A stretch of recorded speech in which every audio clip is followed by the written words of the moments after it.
Como a gente viu nas aulas passadas, a Idade Média é um período de 1000 anos, onde nós vamos observar sempre uma diferença entre Ocidente e Oriente a título de civilizações, apesar que eles se chocam várias vezes. Do lado ocidental, nós temos, depois das invasões bárbaras do século V, a formação dos reinos bárbaros. Enquanto isso, o Império Bizantino, que é o herdeiro do Império Romano do Oriente, estava se estabelecendo, e ele expande sobre o Ocidente, conquistando algumas áreas, sobretudo a região da Península Itálica e uma pequena parte do norte da África, vencendo dos quatro reinos que a gente mais destaca, vencendo e conquistando o reino dos ostrogodos e o dos vândalos. Vale lembrar também que o mundo islâmico, que é hoje extremamente importante para a sociedade, está nascendo nesse momento. E esse mundo islâmico, ele vai basear-se inicialmente numa unificação para a formação do Estado Árabe e depois numa política expansionista que vai avançar para as regiões do Oriente Extremo até chegar na Índia, do norte da África, do chifre da África, do Oriente Médio, da Península Ibérica. E só vai ser brecado, essa expansão, graças a um cara chamado Carlos Martel, representando o reino dos francos, lembrando que ele não era rei, ele era prefeito, ou seja, administrador do reino.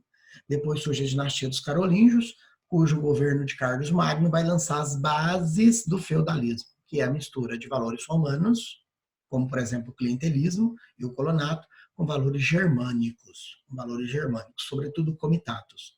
O resultado disso é que teremos o auge dos carolíngios até as invasões bárbaras do século IX. Sugestão de amigo: guarda bem, invasão do século V, invasão do século IX, não mistura as duas, eles gostam de cobrar isso em prova.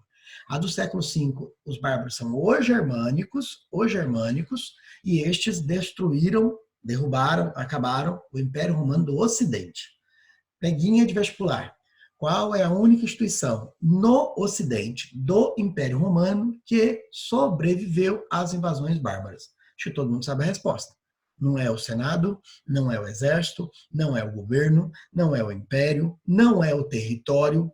A única coisa que sobreviveu às invasões bárbaras foi a Santa Igreja Católica Apostólica Romana. Diferentemente das invasões bárbaras do século V, as invasões bárbaras do século IX atacaram o decadente Império Bizantino depois de Carlos Magno. Carlos Magno morreu em 814. As invasões bárbaras datam de 1830, 840, 850, 900, 910, porque elas serão do 9 e do 10. Tá? Hoje a gente vai falar um pouco disso. São os 2 séculos onde ocorreram várias invasões bárbaras. Essas invasões bárbaras, eu vou abrir lá de novo, porque eu acho elas extremamente importantes, vão acontecer por levas. Vão acontecer tanto no norte, cujos destaques são as invasões dos vikings, você está vendo aí de lilás. Também tivemos invasões pelo leste, que são as muçulmanas, pelo sul, que são as muçulmanas, tá? E pelo leste, que são as ávaras ou húngaras, resultando no total desestruturação daquela sociedade herdeira do Império Carolíngio. Essa desestruturação vai ser tanto no campo econômico, o comércio vai praticamente desaparecer. No campo de segurança pública, as estradas serão absolutamente inseguras. Tá? Quando no campo político, os reinos que ainda existiam tendem a se desestruturar. Uma curiosidade, para quem quiser saber, apesar da desestruturação, apesar do êxodo rural enorme, a figura do rei não some, tá? Porque eu sou rei, porque meu pai era rei. Eu só não terei mais autoridade real. Eu não terei mais um Estado e um governo, mas eu ainda sou rei, faço questão de manter a imagem de rei. Tanto é verdade isso, que como consequência, no feudalismo haverá monarquias feudais. Qual é a principal característica dessa monarquia feudal? Não tem poder. Então eu sou rei, mas também sou um senhor feudal dos meus terrenos. Sou suzerano de alguém, tá? Sou suzerano de alguém, mas ainda sou rei. Portanto, se alguém afirmar no vestibular para vocês, fecha o microfone aí, por favor. Se alguém afirmar para vocês que no feudalismo os reis desapareceram, é falso. As monarquias feudais continuam existindo, sobretudo aquelas herdeiras de Carlos Magno. Lembra a França Ocidental e a França Oriental, do Tratado de Verdun. Então, elas não desaparecem. E elas, inclusive, para quem quiser saber, vão ser as causas da Guerra dos 100 Anos. Duas monarquias feudais. Qual a diferença da monarquia feudal para a monarquia que tinha antes? A monarquia que tinha antes do Império Carolíngio, o rei tinha autoridade e poder. Na monarquia feudal, o rei é apenas ilustrativo, ele é apenas baseado na tradição. E aí depois vai vir as monarquias absolutistas, na Idade Moderna, onde o rei voltará a ter poder. Tá? Pleno poder, aliás. E essas invasões bárbaras levaram ao feudalismo, que é onde estamos parados.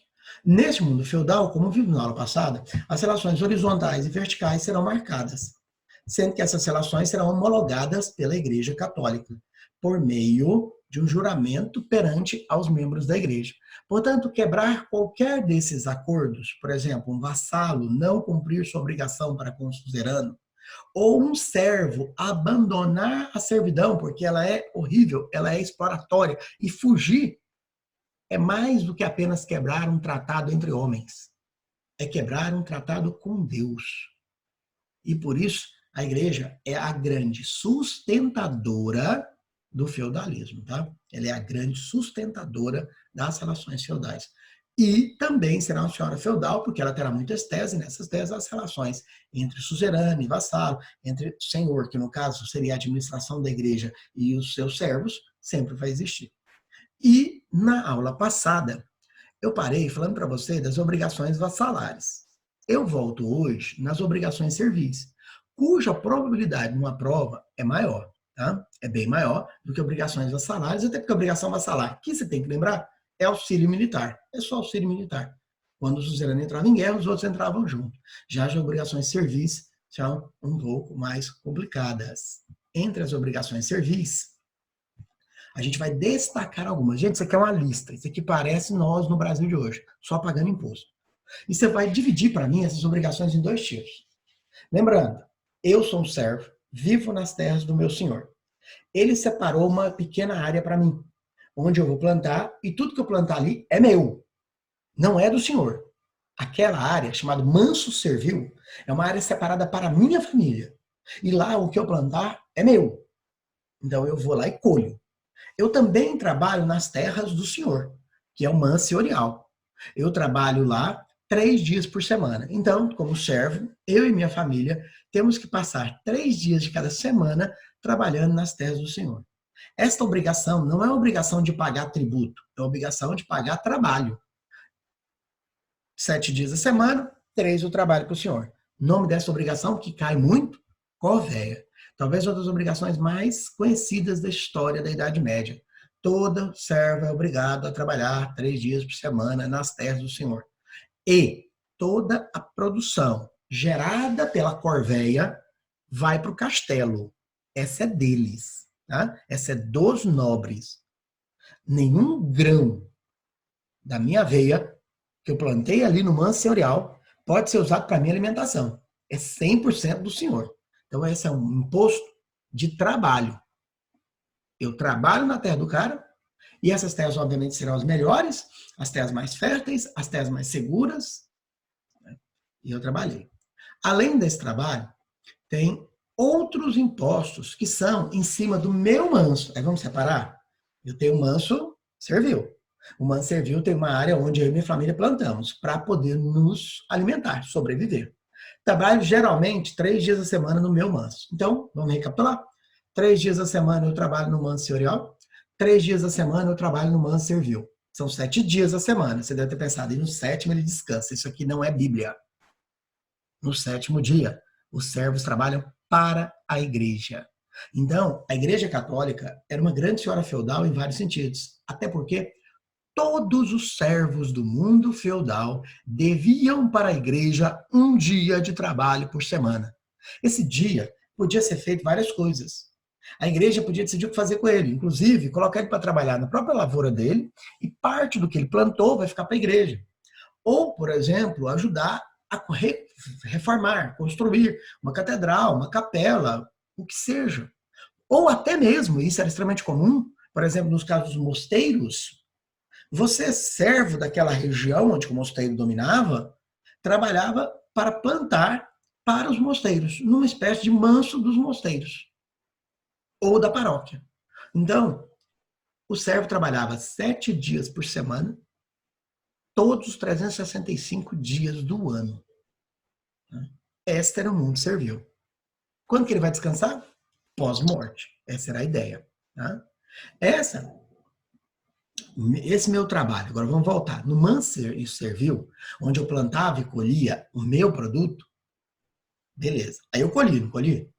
Agora que eu colhi, vamos imaginar hipoteticamente aí que eu colhi 10 sacas. Colhi 10 sacas. Agora que eu colhi 10 sacas de trigo, está na hora de eu fazer a retribuição em produto, que é pagar impostos para o senhor feudal. Claro, é igual eu. Alguém que às vezes tem aluno que é inocente, até porque às vezes a dinâmica sua ainda não é muito capitalista, não é muito de trabalho, é mais de estudo. Pensa assim, mas peraí, o cara já paga lá em cima com o trabalho e ainda vai ter que pagar com o produto? O mundo sempre foi assim até hoje, filho. Eu pago imposto para o governo. E eu pago imposto para o governo com o salário que eu recebo. Então, esse salário que eu recebo vai ser dele que eu vou pagar os impostos. O servo não recebe uma terra para plantar, não colhe o produto daquela terra. Aquele produto que ele colheu, agora ele vai pagar impostos. Só que no lugar de pagar imposto para o Estado, já que o Estado inexiste, paga imposto para o meu senhor. Então, eu, além dos 3 dias que trabalho para ele, vou pegar a minha produção, vou levar para minha aldeia e vou separar a parte que não é minha, é do senhor feudal. O primeiro imposto que eu vou explicar para vocês chama talha. Tá faltando uma vírgula aqui, perdão, gente. Chama uma talha. Talhar é cortar. Talhar é dividir. A goiano não fala taia, né? Vocês não falam talha, vocês falam taia, dá uma taia de melancia. Isso é, né? Infelizmente, uma falta de uma preocupação com a dicção e com a gramática. Talhar é dividir. A talha é um imposto no qual o senhor feudal ficava com 30% a 50% do que ele colheu. Dependia da negociação e da política do senhor feudal. Sim, até 50%. Então, eu colhi 10 sacas de trigo. Pego 3 sacas, porque a talha do meu senhor é uma talha justa, é só 30%, e dou para ele. Sobrou 7 para minha família se alimentar, até a próxima colheita. Agora que eu paguei a talha, eu vou pagar a captação. Eu fiz questão de colocar isso primeiro, porque vocês estão tendo aula de História do Brasil com o Metralha, e o Metralha falou de sociedade mineradora. E dentro da sociedade mineradora, Vossa Senhoria deve ter lembrado que ele falou para você que o imposto mais famoso era o quinto. Mas que em um determinado momento, o quinto foi substituído por um outro imposto, no qual o senhor de Minas do Brasil pagava uma taxa fixa relativa ao número de escravos que ele tinha. Lembra? Esse imposto, criado por Portugal no Brasil, é uma cópia, uma reedição deste feudal, que é anterior, é claro, nós estamos na Idade Média. O Brasil só é descoberto na moderna. A sociedade mineradora é do 18. Eu estou aqui no século IX, desconfia. Então, só o dobro. Captação é um imposto medieval no qual todo servo pagava uma taxa relativa ao número de membros da família. Então, eu, minha mulher, meus 8 filhos e meus 2 agregados, que são parentes da minha mulher que estão morando conosco, somos uma família servil. Então, nós somos 2 mais 6, 8, meus filhos, né? 6, 8, mais os 2, 10. Então, eu vou pagar a taxa da captação relativa a 10 pessoas. Uma saca de trigo, por exemplo. Então, eu vou lá e pagar. Então, lembre-se que eram 7, já virou 6. Paguei a captação. Já tinha pago a talha. Agora eu tenho que pagar a banalidade. Esse imposto leva a palavra banal hoje. Não sei se você se lembra. Banal é corriqueiro, trivial, do dia a dia. Não é isso? Por quê? Porque tudo que se usava em um feudo pagava-se uma taxa para o senhor. Tudo. Porque tudo era do senhor feudal. Eu preciso de tirar pedra lá da área comunal para poder construir uma parede na minha casa. Eu tiro as pedras e pago em tributo para o senhor. Eu preciso de palha para cobrir, pago uma taxa. Eu tenho que atravessar a ponte, que eu construí, aliás, pago uma taxa, chamava pedágio. Tá? Eu tenho que usar o moinho. Olha que coisa mais legal. Eu tenho que usar o moinho para moer o trigo do senhor feudal. Mas como eu sou o servo dele, eu pago uma taxa para usar o moinho. Então, banalidades. Moinho, estradas, recursos. Eu preciso de semente para plantar. Eu pago uma taxa, as banalidades. As banalidades davam, no mínimo, 20 a 30% de toda a minha renda, geralmente. Então, lembre-se que eram 7 sacas, caiu para 6, e agora cairá para 3. 3 sacas. Tá? Beleza? Só que eu tenho outros impostos menores. E eu tenho que lembrar que, além dos outros impostos menores, eu tenho que comer. Ah, e eu esqueci de lembrar para vocês de uma taxa que eu acho que todo mundo sabe que existe. O dízimo para a igreja. Até porque Deus também quer o dele. Na maioria das sociedades, era o dízimo ou o vintém. Vintém era 20%, dízimo 10%. Vamos lembrar que a gente tem aqui uma sociedade onde o servo é menos explorado, portanto, a igreja aqui está recebendo só o dízimo. Então, tinham sobrado 3 sacas de trigo, agora sobraram 2. Tá? Eu citei mais um aqui na minha lista, porque a lista é grande de obrigações, só para a gente entender a que nível que chega a exploração sobre o servo. Havia uma tradição feudal que estabelecia que quando o servo morresse, o primogênito dele tinha que ocupar o lugar dele. Era obrigatório, não era uma opção. Então, se eu tenho 6 filhos, igual eu falei, parte é mulher, as mulheres vão se casar e vão ser ligadas a outras famílias servis, mas os meus filhos homens, vamos supor que eu tive 4, 3 podem virar servos ou até abandonar a fazenda se quiser. Mas o primogênito é obrigado a substituir o pai. Ah, e para fazer isso, pagava uma taxa. Então, quando uma família servil, estava vendo com o senhor, da família, o homem mais velho, o chefe, estava começando a ficar velho, ele já começava a dar um jeito de tentar juntar alguma coisa, tá? Porque quando aquele senhor morresse, o filho mais velho teria que ocupar o lugar do pai e pagaria uma taxa chamada mão morta. O nome é até legal, né? A mão está morta. Então, você paga uma taxa para ocupar o lugar que era do seu pai. Parece-me que o servo levava uma vida miserável. Repare que eu disse para vocês na nossa conta artificial que sobrou apenas 20%.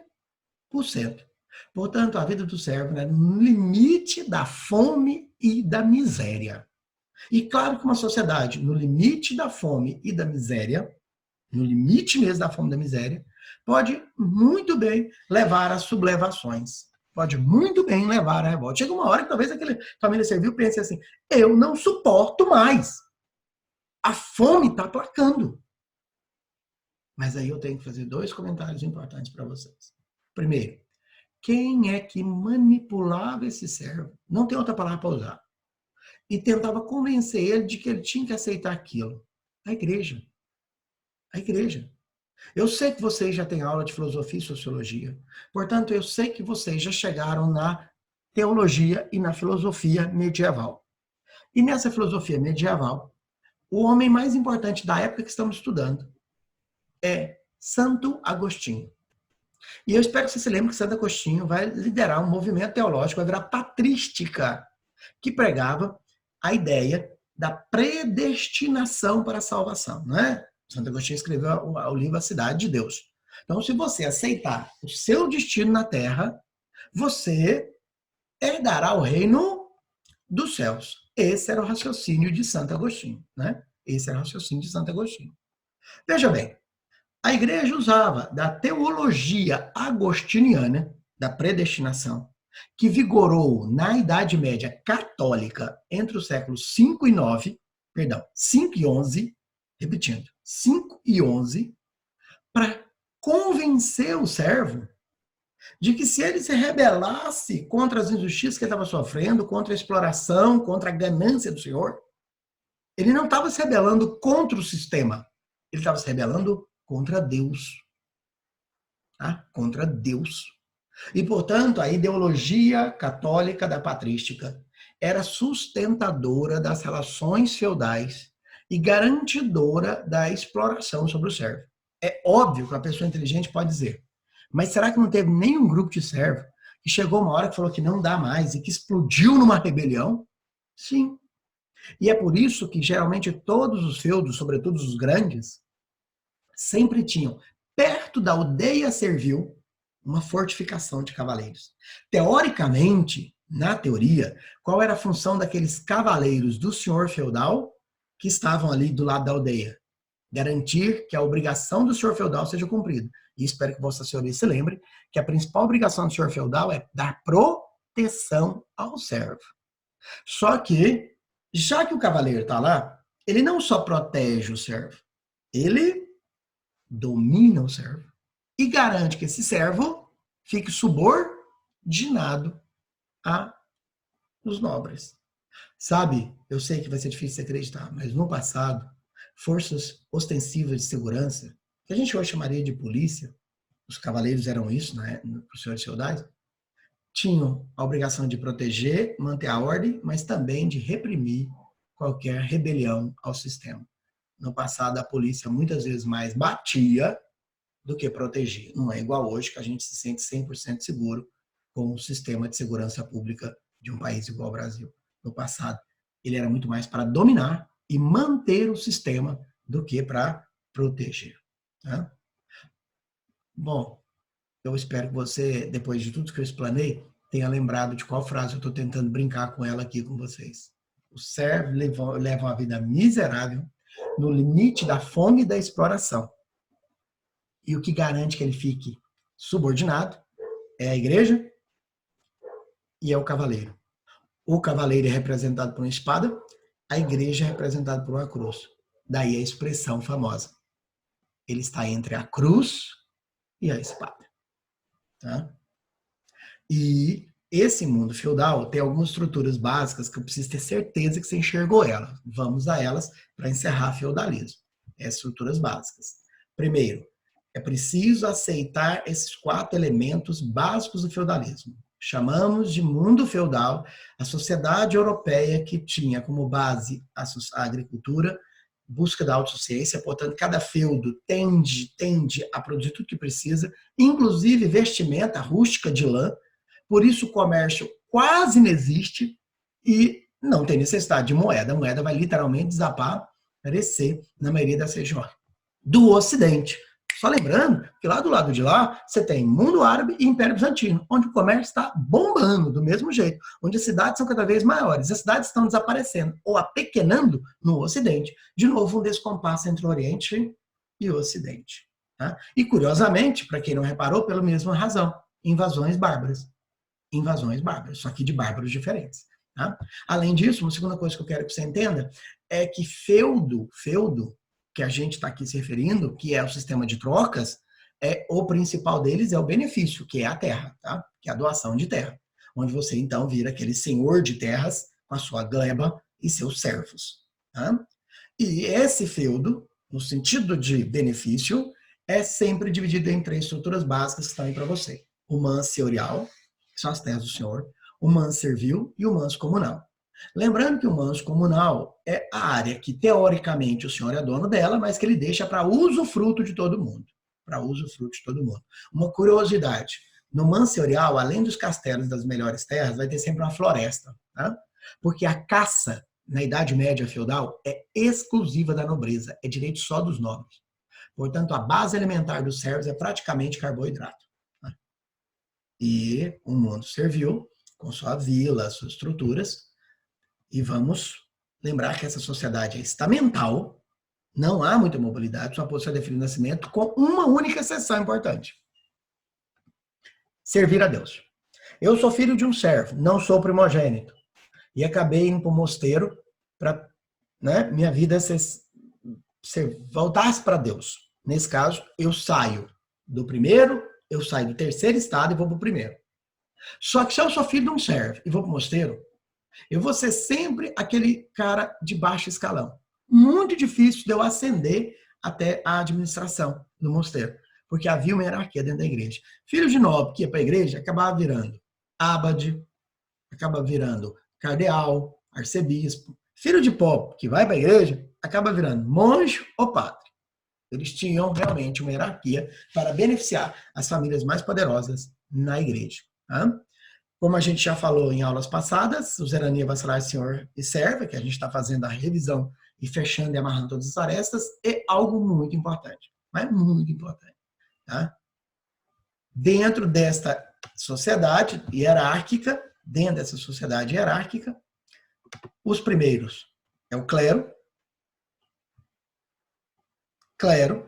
primeiro estado, primeira ordem. Segunda ordem é a nobreza, tá? E terceira ordem, os servos. Os servos. Aqueles que eram obrigados a pagar corvéia, talha, banalidade, dízimo, que é o tostão de Pedro, mão morta, captação, dar abrigo. Esse pessoal aqui, ó. Tá? Em latim, pode cair na sua prova. Em latim, o clero, oratores, ou seja, aqueles que oram, delatores, aqueles que lutam, a nobreza, e laboratores, labor, trabalho, aqueles que trabalham, os servos. Questão clássica da UNB, e que eu não toleraria que vocês errassem, haja visto que ela foi para o primeiro ano, lá do PAS. O mundo feudal era dividido de forma estamental em apenas 3 ordens ou segmentos sociais: o clero, a nobreza e os servos. Tá? Então, repetindo: PAS, UNB, primeiro ano, primeira etapa. O mundo feudal era dividido de forma estamental em 3 ordens ou segmentos sociais, a saber, 2 pontos: o clero, a nobreza e os servos. Esse item está errado. É claro que não tinha só esses grupos. Eles são a base estrutural. Mas eu vou ter ciganos, eu vou ter judeus, tanto que na Idade Média os judeus eram muito perseguidos pelo cristianismo conservador, que culpava eles, né, da morte do Senhor Salvador Jesus Cristo. E aqui eu citei um vilão. Quem que é o vilão? Vilão era um homem pobre, que trabalhava no campo, mas que não estava preso ao juramento de fidelidade. Portanto, não era servo. Logo, ele tinha menos obrigações, mas também menos proteção. Tá? Menos proteção. Logo, se eu não precisasse da mão de obra dele, eu dispensava. Mas, de repente, na época da colheita, eu usava. Os vilões, eles estavam à margem do mundo das relações feudais. Tá? São os vilões. Tá ok? Então, recapitulando em latim. A sociedade feudal era dividida basicamente, tá vendo? Não apenas, mas basicamente, em 3 grupos sociais. O clero, os oratores, a nobreza, os os belatores, bélico, de luta, belatores, e os servos, os laboratores. Tá? Há tempo. Lembra que o ano passado você teve aula de Revolução Francesa? E na Revolução Francesa, antes dela acontecer, a sociedade francesa era dividida em 3 ordens ou 3 estados? O clero, a nobreza e o resto? Desde a Idade Média até a Revolução Francesa, a França nunca teve uma mudança na sua estrutura de ordem. A única coisa que ela teve foi que a terceira parte aqui ficou mais complexa. Não tinha só servos e vilões. Tinha servos, vilões, proletários, artesãos, funcionários públicos, militares e etc. Entendeu? É uma herança do feudalismo, a divisão da França pré-revolucionária em 3 ordens. Aqui você tem um esquema de desenho, né, feito num livro, muito feliz, mostrando todas essas coisas que a gente falou para você em uma única estrutura física. Tá?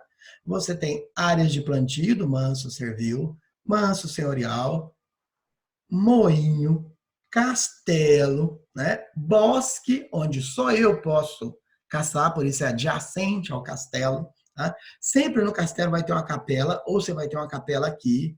Tá? Você tem uma outra igrejinha aqui. Você tem um cemitério dos servos. Você tem uma fornalha. Aí eu percebo que aqui tem uma estrada, aqui tem uma ponte, tá vendo? Aqui tem uma ponte. Aqui. Aqui tem um moinho, aqui tem uma fornalha. Tudo isso, gente, eu pagava para usar. Eu, servo, ia plantar. Aqui, colhia. Tá? Ao colher, eu levava isso para o moinho, paguei uma taxa. Voltei para o forno, paguei outra taxa. Levei a minha parte para o castelo. Colhi do manso senhorial, levei para lá. Está vendo? Vou enterrar um parente no cemitério, pago uma taxa. o que também não é normal, haja visto que até hoje, para quem não sabe, se paga para enterrar os mortos, tá? Não é de grátis, não, viu? Talvez agora, nessa calamidade pública, seja outra imagem de outro feudo, para que vocês possam enxergar o feudalismo com plenitude. Vamos lá? Bom, partindo do pressuposto que entendemos perfeitamente o que foi o feudalismo, eu vou estabelecer para você agora um paradigma de tempo e a gente vai mudar um pouco o cenário. Primeira coisa que você precisa entender: a Alta Idade Média, viu o período de gestação do feudalismo. Qual que é o período de gestação do feudalismo? Do século V até o século IX. E depois viu o feudalismo pleno e viçoso, do século IX ao século XI. A partir do século XI, o sistema feudal começa a dar sinais de crise, começa a mostrar que está sendo rachado, que está enfraquecendo. Dentro desse enfraquecimento, ocorre as transformações do século XI. Então, essas transformações são causadoras dessa crise. Tá? São causadoras dessa crise. Ok? Então, o que a gente tem, deixa eu só voltar aqui um minutinho, é uma crise gerada por isso, gerada por uma série de fatores. Tá? Há tempo. Dentro desta matéria, eu preciso agora te mostrar o conjunto dos dois períodos. E aí a gente continua depois. Tá? A Mariana pergunta: os cavaleiros também fiscalizavam o uso dos moinhos e etc., para que as taxas fossem cobradas, ou existiam pessoas apenas para isso? Na verdade, existiam pessoas para isso. Os cavaleiros eram nobres, portanto, eles estavam dentro da nobreza. E aquelas imagens que às vezes a gente vê em filme, onde você tem aquela sala enorme dentro de um castelo, com aquela mesa enorme, o senhor feudal, que muitas vezes podia ser um rei dentro daquele feudo, né, sentado no meio e o pessoal em volta dele. Ali vai dar nobreza, dos mais importantes até os menos importantes. Haviam outros servos que fiscalizavam o trabalho dos servos, tá? Que, portanto, eram servos de maior confiança, servos com maior prestígio e que acabavam garantindo a cobrança. Sem falar que a coisa que é mais doida, gente, a coisa que é mais doida. Por exemplo, no caso de eu ter um moinho, quem controla o moinho é um servo. Esse servo paga a servidão dele cuidando do moinho e fazendo a farinha de trigo, por exemplo. Eu chego com o meu trigo. Aquele servo cobra uma taxa minha para usar o moinho. E com essa taxa ele tem a riqueza dele. E o pior é que com a riqueza que ele recebe, ele também paga o cara. Então, você vê o tanto que esse mundo é mais intrínseco. Nem todo mundo está na lavoura. Tem pessoas que mexem com cortume, tem pessoas que mexem com moinho, tem pessoas que mexem na fornalha. Mas é tudo servo.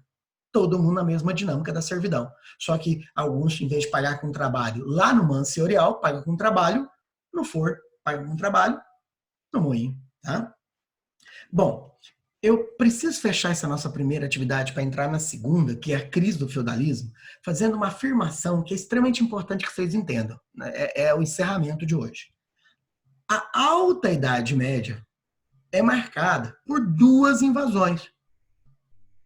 Portanto, ela é marcada por muito conflito. Os feudos surgiram exatamente por causa da insegurança e da violência. Dito isso, a mortalidade do período século 5, 6, 7, 8, 9, 10 era extremamente alta. Muito alta. Tanto da nobreza, por causa das guerras, né, dos conflitos, da proteção, e sobretudo dos servos. Sim, inclusive por causa da miséria. Você imagina o que era o inverno na Europa do feudalismo. Você vive no limite da fome, da miséria, você tem pouquíssimo acesso à gordura, não é? Proteína animal, que pode gerar uma certa energia, uma certa segurança física na época do frio. Frio, a gordura é boa, a proteína animal é boa para te dar uma certa força, tá? Uma certa energia, além do carboidrato, é claro, mas você está no limite da fome da miséria. Então, o inverno para o mundo feudal europeu era assim, resta saber quem vai sobreviver. Tanto é verdade isso que dois mitos, né, duas lendas, dois contos medievais surgiram por causa disso, gente. Um é a história do Esopo, a formiga e o gafanhoto. Tá? A formiga trabalha pensando no inverno. O outro é mais complexo ainda. A história da festa junina, que vocês não vão ter esse ano. Na Europa, A festa junina acontece exatamente quando o inverno está acabando e a primavera está chegando. E essas festas aconteciam exatamente porque quem sobreviveu a mais o inverno está muito feliz. E como no inverno ele estocou um pouco de comida, eles agora juntavam a família inteira, a comunidade inteira da aldeia, cada um põe um pouquinho lá e fazia uma festa para todo mundo, comemorando o fim do inverno. Como o inverno tinha acabado de encerrar, as coisas ainda estavam frias, ou não estavam? Por isso eu ponho uma puta fogueira lá para a gente ficar em volta da fogueira. E já que cada um deu um pouquinho, a gente pegava um caldeirão grandão, botava comida tudo lá junto e fazia uma papa para todo mundo se alimentar. E é por isso que pessoas mais antigas, quando você não tinha essa coisa de preocupação tanto com o calendário, dessa facilidade de saber em que ano que nasceu, quando foi registrado, quando perguntava quantos anos a pessoa tinha, perguntava quantas primaveras a pessoa tinha. Porque sobreviver a uma primavera era uma aprovação. Por que eu falei tudo isso? Para a gente fazer um resumo para encerramento. No feudalismo aqui, durante a Alta Idade Média, estava sobrando servos? Não. A vida servil era difícil? Era. As obrigações eram inúmeras? Eram. Portanto, era comum o servo falhar, não ser capaz de cumprir todas as obrigações. E o senhor feudal, na maioria das vezes, tolerava a falha do servo. Exatamente porque não tinha excesso de mão de obra. Até que veio o século XI. E na Baixa Idade Média haverá um crescimento populacional e vai começar a sobrar servo. Portanto, a crise do feudalismo também está ligada ao excesso populacional no mundo feudal. Mas isso a gente vê no próximo encontro. Espero que vocês tenham entendido até aqui. Obrigado.